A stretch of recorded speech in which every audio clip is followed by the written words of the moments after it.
시청자 여러분 안녕하십니까? 국정의 바른 소리를 전합니다. 먼저 오늘의 주요 뉴스입니다.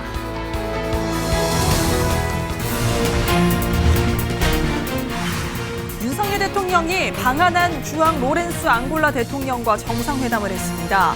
양국은 조선업과 에너지 분야에서 협력을 더 확대하기로 했습니다.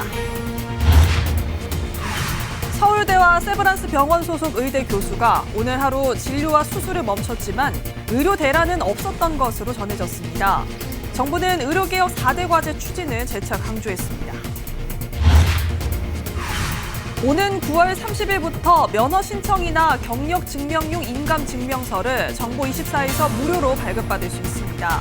110년 만에 처음으로 인감 증명서 온라인 발급이 허용된 겁니다. 감사원이 지난해 자녀 특혜 채용 의혹이 제기된 선거관리위원회를 감사한 결과 채용 비리가 만연한 것으로 드러났습니다.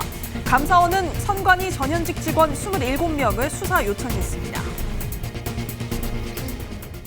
첫 소식입니다. 윤석열 대통령이 우리나라를 찾은 주앙 로렌스 앙골라 대통령과 정상회담을 했습니다. 두 나라는 조선업과 신재생에너지 분야에서 양국 간 협력을 더욱 확대하기로 했습니다. 문기혁 기자가 보도합니다. 윤석열 대통령이 주앙 로렌스 앙골라 대통령을 용산 대통령실에서 만났습니다. 두 정상은 앙골라의 조선업과 신재생에너지 사업에 한국 기업의 참여를 더욱 확대하자고 의견을 모았습니다. 우리 기업은 12억 4천만 달러 규모의 원유 시추선 2기를 인도하고 태양광 모듈 공급 계약 3건을 수주하는 등 앙골라의 조선 에너지 사업에 활발히 참여 중인데 이를 더욱 확대하기로 한 겁니다. 한국 조선소에서 제작한 선박들이 앙골라의 석유 산업에 기여하고 있습니다. 최근에는 앙골라의 역점 사업인 신재생 에너지에 이르기까지 양국의 협력 범위가 확대되고 있습니다. 개발 협력도 강화하기로 했습니다. 기존의 교육, 농업, 어업 등에서 관세 행정 등 신규 분야로 확대하기로 했습니다. 또 앙골라 인프라 사업을 지원하는 10억 달러 규모의 대외협력기금 기본약정, EDCF 기본약정 체결 협의에도 더욱 속도를 내기로 했습니다. Estamos aqui para procurarmos absorver as dinâmicas que impulsionaram o desenvolvimento do vosso país e poder contar com a vossa colaboração no sentido de ajudarem Angola a dar passos firmes e seguros na construção de uma economia sólida, capaz de responder às necessidades fundamentais da população do nosso país e de se integrar no contexto da economia mundial. 이와 함께 로렌스 대통령은 우리 정부의 대북 정책을 지지하고 유엔 안보리 결의의 철저한 이행을 위한 국제공조 필요성에 공감했습니다. 아울러 오는 6월 우리나라에서 처음으로 열리는 한 아프리카 정상회의의 성공적인 개최를 위해 협력하기로 했습니다. KTV 문기혁입니다.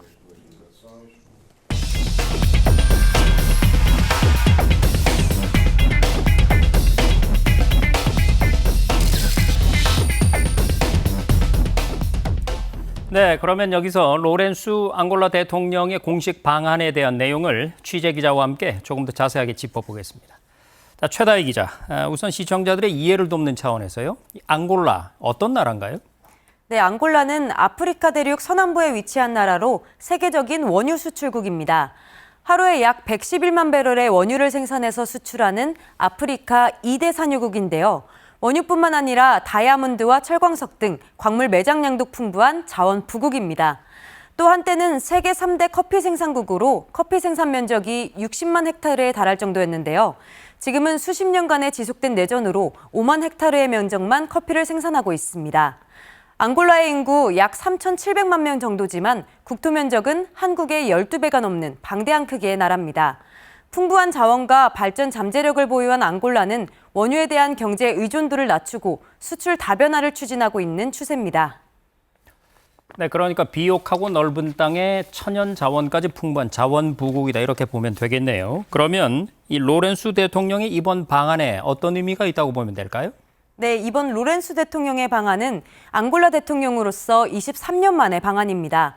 1992년 1월에 이루어진 양국의 수교 이후 앙골라 대통령의 방안은 2001년 단 한 차례뿐이었는데요. 특히 로렌스 대통령은 2017년 취임식 연설에서 12개 주요 협력국으로 우리나라를 언급할 정도로 한국과의 외교 관계를 중시하고 있습니다. 정부는 이번 방안으로 앙골라와의 경제 협력 기반이 확대될 것으로 기대하고 있습니다. 정상회담에서의 발언 들어보시죠.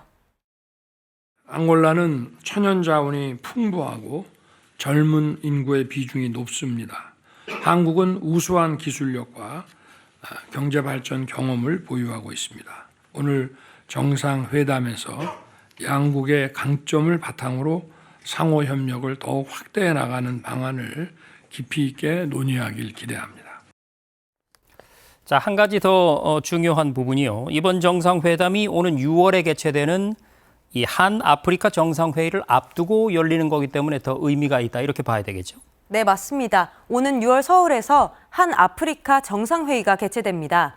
최근 정부는 대아프리카 정책들을 활발히 이어가고 있는데요. 그런 의미에서 남북아프리카의 정치, 안보 선두국인 앙골라와의 이번 정상회담 중요한 의미를 갖습니다. 앙골라는 현재 아프리카 연합인 AU의 제1부의장국이며 남아프리카 개발 공동체 의장국 등의 지위를 맡고 있는데요. 우리 정부는 앙골라와의 관계를 증진시켜서 이를 통한 한 아프리카의 협력 수준을 제고시킬 계획입니다. 네, 이번 정상회담에서 우리나라와 앙골라 간에 이 양해 각서들을 체결을 했는데 어떤 내용들이 담겨 있습니까? 네, 양국은 정상회담을 마친 뒤에 총 4건의 양해각서 체결했습니다. 무역투자 촉진 프레임워크 설립에 관한 양해각서를 맺어서 맞춤형 무역투자와 산업협력에 관한 원칙을 선언하고 보건 분야 협력에 대한 양해각서를 체결해서 보건정책 및 정보를 교환하기로 했습니다. 또 대한민국 외교부와 앙골라 외교부 간 협력을 통해서 인적 교류를 활발히 하기로 했으며 경찰 협력을 통해서 경찰 역량을 강화하고 사이버 범죄와 테러, 마약 등을 대응하기로 했습니다. 네, 지금까지 앙골라 대통령의 공식 방한과 관련한 내용을 자세히 살펴봤습니다. 최다희 기자, 수고 많았습니다.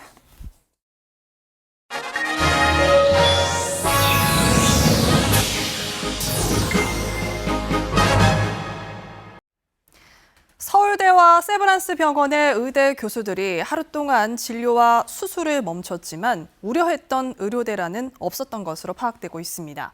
정부는 의료개혁 4대 과제를 추진하겠다는 뜻을 거듭 강조했습니다. 김창규 기자입니다. 서울대와 세브란스 등 일부 빅5 병원 교수들이 30일 하루 휴진을 강행했습니다. 고려대 의료원 소속 교수들도 외래 진료와 수술을 멈췄지만 휴진 참여 규모가 전반적으로 크지 않은 걸로 전해졌습니다. 우려했던 의료 대란은 없는 모습입니다. 중앙사고수습본부 회의를 주재한 박민수 부본부장은 일부 교수 차원의 휴진이며 전면적으로 진료를 중단하는 병원은 없어 큰 혼란은 없을 걸로 보인다고 밝혔습니다. 이어 중증 응급 환자 등 진료 차질이 최소화되도록 상황을 면밀히 파악하고 대응하겠다고 덧붙였습니다. 정부는 비상진료체계가 정상적으로 운영되고 있는 점도 강조했습니다. 응급실 408곳 중 392곳이 병상 축소 없이 정상 운영 중이고 중증 응급 환자도 4월 넷째 주 기준 지난주와 비교해 3.3% 감소한 걸로 나타났습니다. 의료개혁을 위한 정부의 대책은 차질 없이 진행되고 있습니다. 정부는 의사 집단행동 중수본 회의를 열어 필수 의료 건강보험 보상 강화 추진 현황을 점검하고 올해 관련 예산 1조 4천억 원을 투자할 계획이라고 밝혔습니다. 우선 다음 달부터는 신생아 집중치료 지역센터에 공공정책 수가가 지원됩니다. 수도권 16곳에 하루 5만 원, 비수도권 35곳에는 하루 10만 원이 지원됩니다. 또 281개 수술 항목에 적용되던 소아 연령 가산도 6세 미만까지로 확대되고 가산 수준도 최대 300%에서 1000%로 대폭 인상됩니다. 한편 대학별 의대 정원 윤곽이 드러나고 있습니다. 국립대를 중심으로 증원분의 절반 정도를 늘리는 쪽에 무게가 실리고 사립대 대부분은 정부 안을 전면 수용할 걸로 보입니다. 증원 규모는 1,500명을 넘을 걸로 전망됩니다. KTV 김찬규입니다. 면허 신청이나 경력 증명 때 제출해야 하는 인감증명서를 정부 24에서 무료로 발급받을 수 있게 됩니다. 인감증명 제도가 도입된 이후 110년 만에 온라인 발급인데요. 국무회의 소식 신국진 기자가 전해드립니다. 국무회의를 주재한 한덕수 국무총리는 얼마 전 한국은행이 발표한 올 1분기 경제 성장률을 긍정적인 신호로 받아들였습니다. 한 총리는 1분기 1.3% 성장은 전년 동기 대비 3.4% 성장이라며 민간 기여도가 높아 성장의 질 또한 양호하다고 평가했습니다. 그러면서 우리 경제의 성장 모멘텀을 확보했다는 데 큰 의미가 있다며 이를 살려나가기 위해서는 물가 등 민생 경제의 안정이 뒷받침돼야 한다고 덧붙였습니다. 물가 등 민생 경제의 안정이 뒷받침되어야 합니다.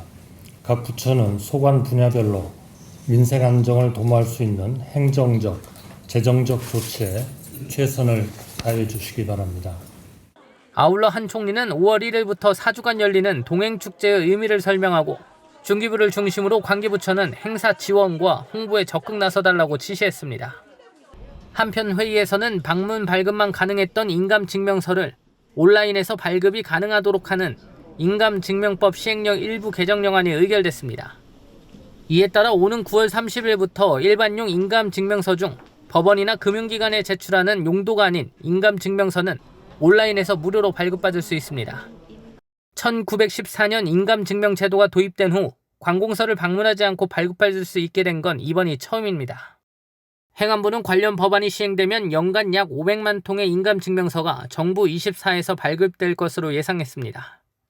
온라인 인감증명서 발급은 본인만 신청할 수 있으며 정부 24에 접속해 전자서명과 휴대전화 인증 등 복합 인증을 거친 뒤 발급 용도, 제출처 작성을 한 뒤 발급받을 수 있습니다. 또한 건강보험료를 내지 못했어도 보험급여를 인정받는 취약계층의 기준이 연소득 100만 원 미만에서 336만 원 미만으로 완화됩니다.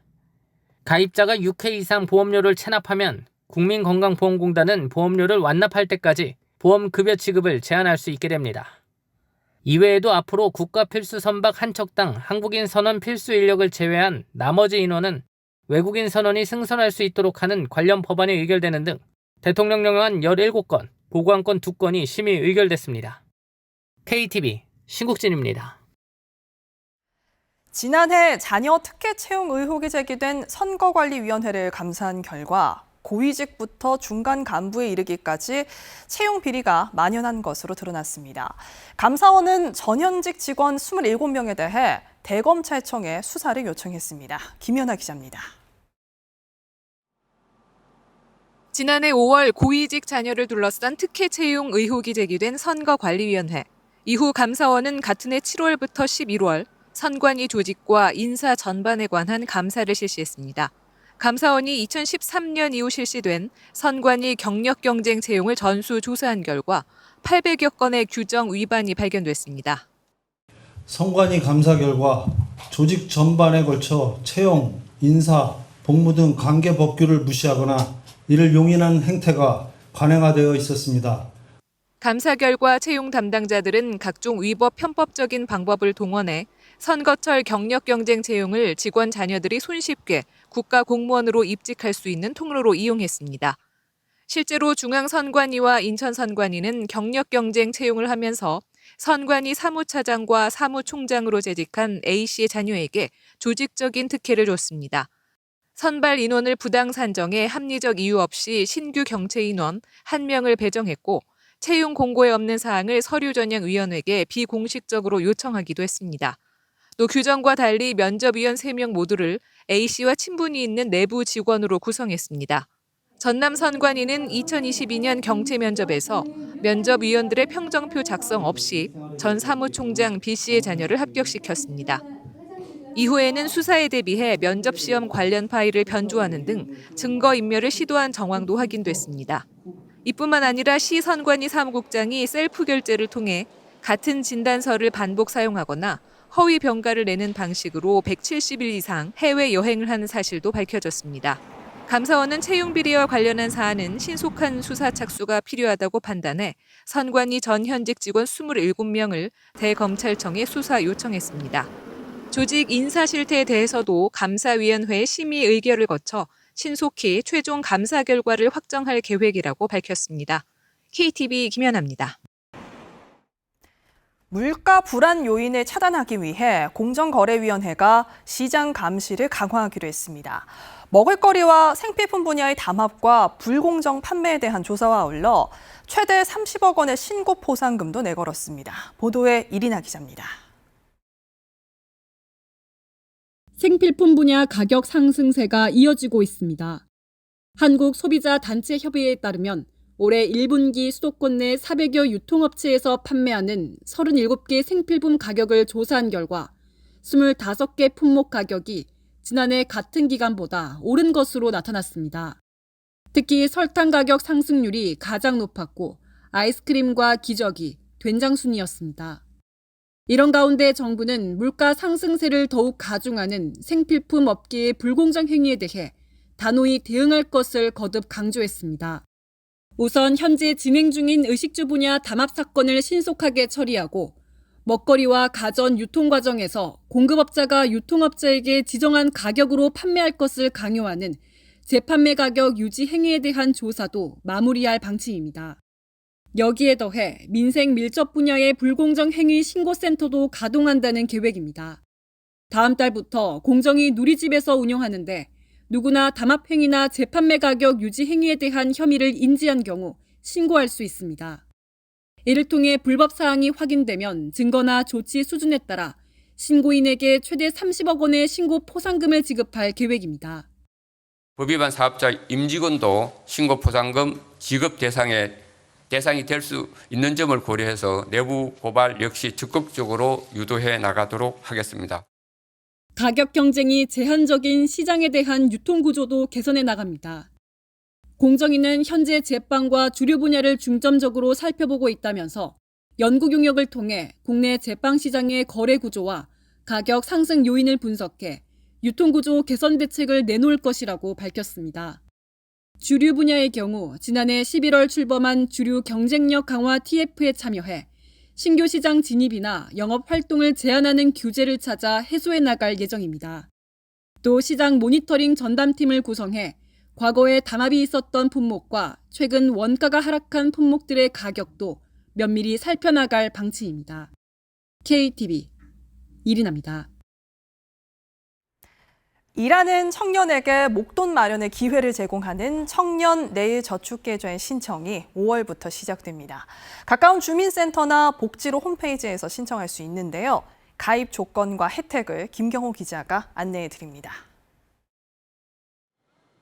일하는 청년이 목돈을 마련할 수 있도록 정부가 돕는 청년 내일 저축계좌. 지난 2년 동안 누적 가입자 9만 명을 유치한 데 이어 올해도 4만 명을 신규 모집합니다. 무턱대고 주는 것보다 일한 만큼 준다고 하면은 일할 의욕도 더 생길 것 같고 제 미래를 설계하는 데 있어서도 조금 도움이 될 것 같습니다.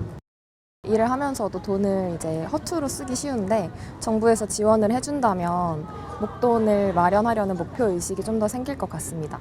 올해부터는 가입 조건에서 가구 자산 조건이 사라지고 연령과 개인 소득, 가구 소득 조건만 충족하면 됩니다. 가구 소득의 상한선은 기준 중위소득 100% 이하로 1인 가구 기준 약 223만 원 이하입니다. 개인 소득의 상한선은 기존 220만 원에서 230만 원으로 인상됐습니다. 매월 10만 원씩 납입하면 3년 후에 저축액과 이자, 정부 지원금을 더해 총 720만 원을 받게 됩니다. 차상위 계층 청년에게는 가입 문턱이 더 낮아지고 혜택은 더 커집니다. 정부 지원금이 인상돼 3년 후에 총 1,440만 원을 수령하게 됩니다. 통장을 개설한 은행의 우대금리 조건을 충족하면 실제 수령액은 더 커질 수 있습니다. 또 올해부터는 가입 유지율을 높이기 위해 적립중지제도가 개선됩니다. 군입대, 임신, 출산 등으로 인한 적립중지 기간에도 본인이 원하면 저축을 이어갈 수 있습니다. 가입 신청 기간은 5월 1일부터 21일까지 3주 동안 운영됩니다. 가입 희망자는 주소지에 가까운 행정복지센터에서 신청 가능하며 복지부가 운영하는 포털 사이트 복지로에서도 신청할 수 있습니다. 대상자 선정 결과는 오는 8월 중에 문자 메시지로 안내될 예정입니다. KTV 김경호입니다. 부산과 강원, 충북, 전남 이렇게 4곳이 글로벌 혁신 특구로 확정됐습니다. 글로벌 혁신 특구는 첨단 신제품 개발과 기업의 해외 진출을 돕기 위해 규제의 걸림돌을 싹 걷어낸 곳으로 올해 처음 가동에 들어갑니다. 조태영 기자의 보도입니다. 올해 첫 발을 내딛는 글로벌 혁신 특구. 오랜 논의 끝에 예정지 4곳이 특구로 확정됐습니다. AI 헬스케어 단지가 들어서는 강원, 첨단 재생바이오 중심의 충북, 직류산업 전남, 차세대 해양 모빌리티 부산입니다. 글로벌 혁신 특구는 첨단 산업 발전과 해외 진출에 초점을 둔 규제 자유 특구의 업그레이드판입니다. 글로벌 혁신 특구는 바이오, 에너지 등 첨단 분야 신제품 개발에 특화된 한국형 혁신 클러스터입니다. 국내 최초로 전면적 네거티브 규제를 적용합니다. 명시적인 금지 사항을 제외한 모든 신기술은 물론 아직 기준이 없거나 현행법을 적용하기 부적합한 경우에도 실증이 파격 허용되는 겁니다. 특히 해외 실증과 국제공동 R&D 지원을 비롯해 글로벌 기업 연결까지 정부의 다양한 혜택이 주어집니다. 규제 자유 특구는 현재까지 34개 특구가 지정이 됐고 174개의 규제 특례가 승인됐습니다. 이에 따라 15조 7천억 원의 투자 유치와 함께 6,800여 명의 일자리를 창출하는 성과가 있었습니다. 시행 5년째를 맞은 규제 자유 특구도 신규 지정했습니다. 대구, 경북, 경남, 충남 등 5곳입니다. 세포 배양식품, 폐치아 재활용, 수소 모빌리티 등 각 지역별로 경쟁력 있는 분야를 살려 특구를 운영할 예정입니다. 규제 자유 특구는 신기술을 보유했으나 규제에 막힌 신사업의 검증과 신제품 출시를 지원하고 R&D, 인프라 등에 대한 재정 지원이 이뤄집니다. 정부는 이번 특구 선정을 통해 지역의 혁신 성장과 균형 발전에 도모하겠다는 계획입니다. 한편 한 총리는 이날 규제자유특구위원회 신임 민간위원에게 위촉장을 수여했습니다. 신임 위원들은 신산업과 규제개혁 등에 관한 전문가로 특구 정책을 발전시킬 예정입니다. KTV 조태영입니다. 지난 2019년에 경기 북부 지역에서 처음 발병한 아프리카 돼지 열병이 여전히 기승을 부리고 있습니다. 최근에는 경북과 부산 지역까지 전국적으로 확산하는 모습인데요. 정부가 더 이상의 확산을 막기 위한 차단 방역 강화에 나섰습니다. 박지선 기자입니다. 바이러스성 전염병인 아프리카 돼지열병은 지난 2019년 국내에서 처음 검출된 뒤 현재까지 3,885건 발생했습니다. 올해만 벌써 발생 건수가 400건에 육박합니다. 주로 멧돼지과에서 바이러스가 발병되는데 전염성이 높고 한 번 감염되면 치사율이 100%라 양돈 농가는 물론 업계 피해가 심각합니다. 사회관계 장관회의에선 아프리카 돼지열병 확산 방지를 위한 추가 대응 방안이 논의됐습니다. 첫 발생 당시 경기 북부에서 검출됐던 바이러스가 지난해부터 경북과 부산 지역에서 발견되는 등 전국으로 확산하고 있기 때문입니다. 정부는 역학조사 결과에 따라 수렵 차량과 수렵 도구 등을 통한 인위적인 확산 영향이 크다고 보고 방역 관리 대상을 멧돼지 등에서 포획 장비와 폐사체 접촉이 잦은 탐지견까지 확대하기로 했습니다. 일부 지역에서 인위적 요인에 의한 전파 사례가 발생하고 있습니다. 검사 대상을 확대하고 방역 관리를 강화하겠습니다. 수렵이는 포획 작업 시 전용화를 착용하도록 하고 폐사체를 현장 매몰하는 지자체를 제외하곤 사체 보관 냉동창고를 구비하도록 의무화합니다. 이와 함께 지역 간 야생 멧돼지 이동을 제한하기 위해 설치된 울타리 운영도 개선합니다. 울타리는 2개 이상 시군 접경 지역을 중심으로 설치되는데 지난 겨울부터 천연기념물 1급으로 멸종위기 야생생물인 사냥 700여 마리가 이동 제한으로 고립되면서 대거 폐사됐다는 지적이 제기된 바 있습니다. 이에 따라 야생동물 서식 밀도가 높고 최근 2년간 바이러스 발생이 없는 지역을 중심으로 울타리 부분 개방을 추진하고 바이러스 확산 방지에 울타리 설치가 얼마나 효과적인지 분석을 통해 내년까지 중장기 관리 로드맵도 마련할 예정입니다. KTV 박지선입니다. 공직사회의 움직임은 민간을 견인하는 경향이 있기 때문에 중요성을 갖는데요. 우리나라 공무원 중 절반 이상이 육아휴직을 사용한 경험이 있는 걸로 나타났습니다. 특히 남성의 경우에는 5년 전과 비교해서 배 이상 사용 비율이 늘어났습니다. 김민아 기자가 보도합니다. 공직 내 인적 자원의 변동 사항을 파악하기 위해 인사혁신처가 5년 주기로 실시하는 공무원 총조사. 2023년 공무원 총조사 결과 육아휴직을 사용한 경험이 있다고 응답한 공무원은 51.6%로 집계됐습니다. 이 중 남성은 32.8%, 여성은 77.1%로 5년 전과 비교해 남성의 육아휴직 비율은 13.9%에서 32.8%로 2배 이상 늘었지만 여성은 10%포인트 줄어든 것으로 조사됐습니다. 특히 여성 교육공무원의 육아휴직 비율이 25.7%포인트나 감소했는데 육아시간 제도로 2시간 일찍 퇴근이 가능해지고 코로나 장기화로 재택근무가 늘었기 때문으로 보입니다. 또 부부공무원 비율이 41.3%에 달하는 교육공무원 특성상 남성의 육아휴직 증가가 여성의 육아휴직 감소로 이어지는 점 등도 복합적으로 작용했습니다. 우리나라 공무원의 평균 연령은 42.2세, 재직 연수는 14.2년으로 집계됐습니다. 2018년과 비교해 2년 정도 줄었는데 20대에서 30대 인원 비율은 증가하고 40대 이상이 감소했기 때문입니다. 공직생활 만족도를 묻는 질문에는 41.5%가 보람을 느낀다고 응답했고 21.3%는 보람을 느끼지 못한다고 답했습니다. 이직을 고민하는 이유를 묻는 질문에는 낮은 급여 수준이라는 응답이 51.2%로 가장 높았고 낮은 급여 때문에 이직을 고민하는 경우는 연령대가 낮을수록 높았습니다. KTV 김민아입니다. 국세청이 종합소득세와 지방소득세액을 미리 계산해서 제공하는 모두 채움 서비스가 700만 명에게 제공됩니다. 배달 라이더와 대리운전 기사, 학원 강사 등 인적 용역 소득자도 모두 채움 서비스를 받을 수 있습니다. 인적 용역 소득자 460만 명에게는 총 1조 350억 원을 환급하는 내용의 안내문이 발송됩니다. 모두 채움 안내문을 받은 납세자는 자동응답 전화나 모바일 홈택스로 신고할 수 있습니다. 보건복지부가 경로당을 이용하는 노인들에게 주 5일 식사를 제공할 수 있도록 정부 지원을 확대합니다. 복지부는 식사를 제공 중인 경로당 5,800곳에 양곡비와 부식비, 인력 등을 지원해서 식사 제공일을 평균 3.4일에서 5일로 늘릴 계획입니다. 조리시설이 없어서 식사를 제공하지 못하는 경로당과 미등록 경로당에 대해서는 시설 보강 등을 위한 연구 용역에 착수할 예정입니다.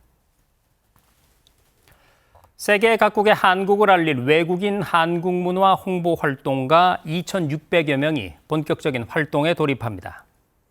문화체육관광부는 국내외에 거주하는 외국인을 대상으로 코리아넷 명예기자단 93개국 1,300여 명과 K-인플루언서 97개국 1,200여 명을 공개 선발했습니다.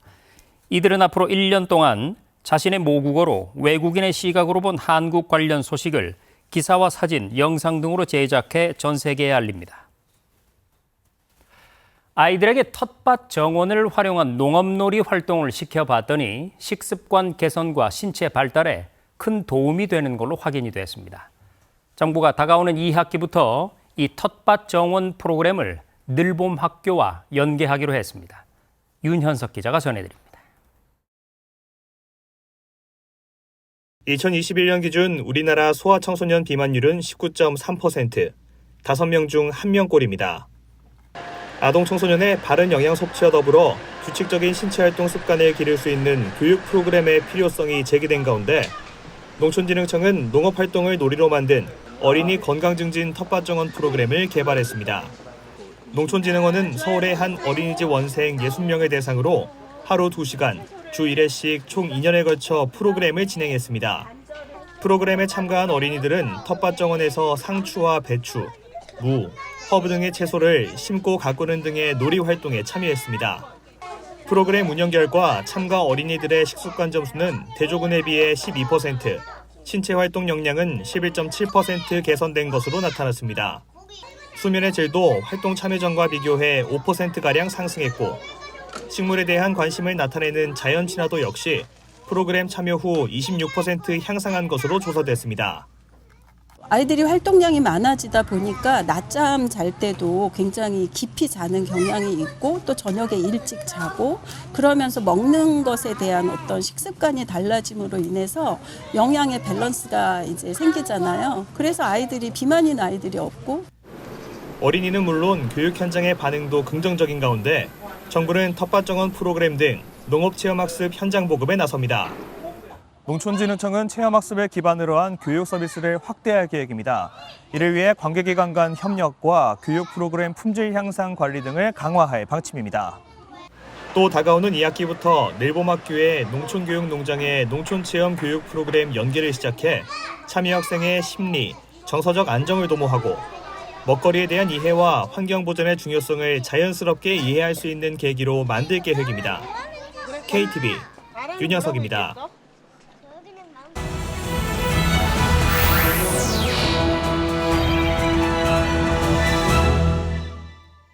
국정을 더 촘촘히 살펴봅니다. 보도자료 브리핑입니다. 청와대 개방 2주년을 맞아 다양한 문화예술 행사가 펼쳐집니다. 우선 5월 1일부터 7월 29일까지 청와대 본관에서 전시 정상의 악수, 자유의 약속, 정상으로 모십니다가 개최됩니다.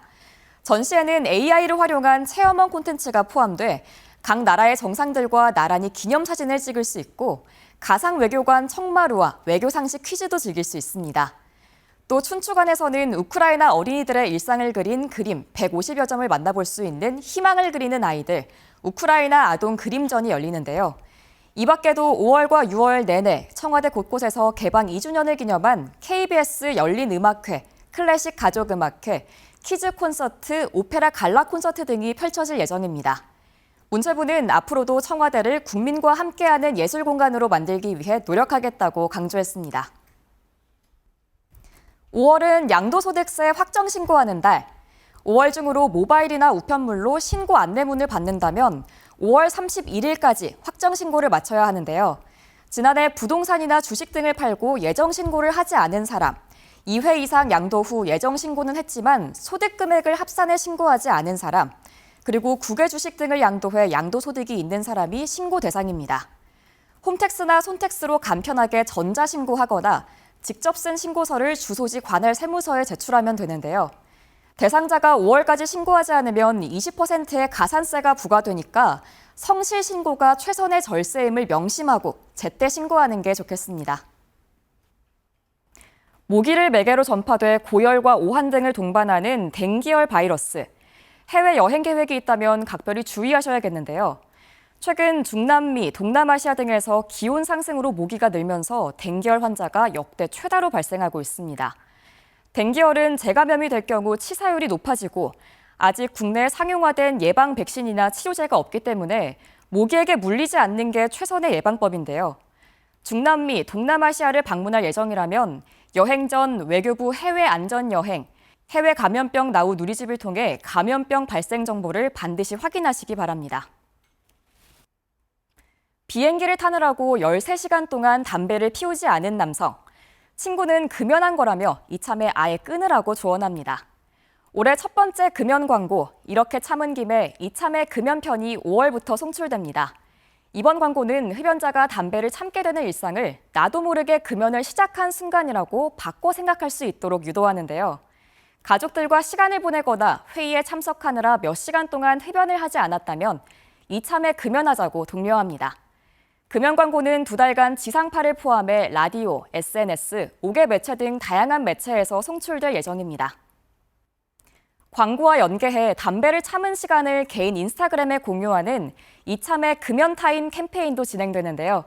금연 광고 보시고 이참에 금연해보는 건 어떨까요? 지금까지 보도자료 브리핑이었습니다.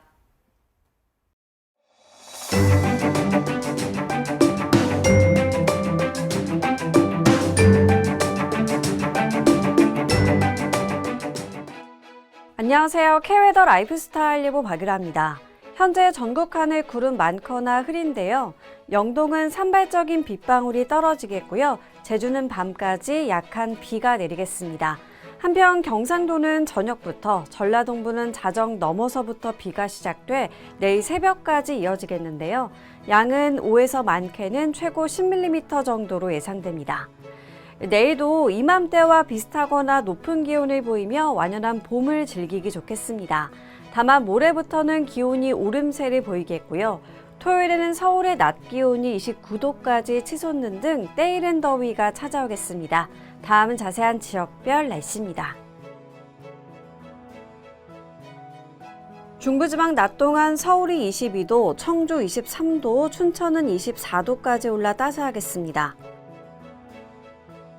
동해안 한낮 기온 속초와 강릉 17도 선으로 비교적 선선하겠습니다. 남부지방 낮 기온 광주 18도, 부산 19도로 온화한 봄 날씨가 예상됩니다. 남해상으로 비가 오겠고요. 물결은 남해와 동해상으로 최고 3.5m까지 매우 높게 일겠습니다. 다음 주 월요일에는 전국에 비가 오겠고 고온 현상도 주춤하겠습니다. 날씨였습니다. 중소기업과 소상공인 제품을 평소보다 훨씬 저렴하게 구입할 수 있는 동행축제가 5월 1일을 시작으로 28일까지 계속됩니다. 각종 농축수산물과 생필품이 최대 반값에 판매되니까요. 가정의 달 5월에 가족, 친지들에게 드릴 선물 구매하실 때 이용하시면 좋을 것 같습니다. KTV 대한뉴스 오늘 저희가 준비한 소식은 여기까지입니다. 시청해주신 여러분 고맙습니다.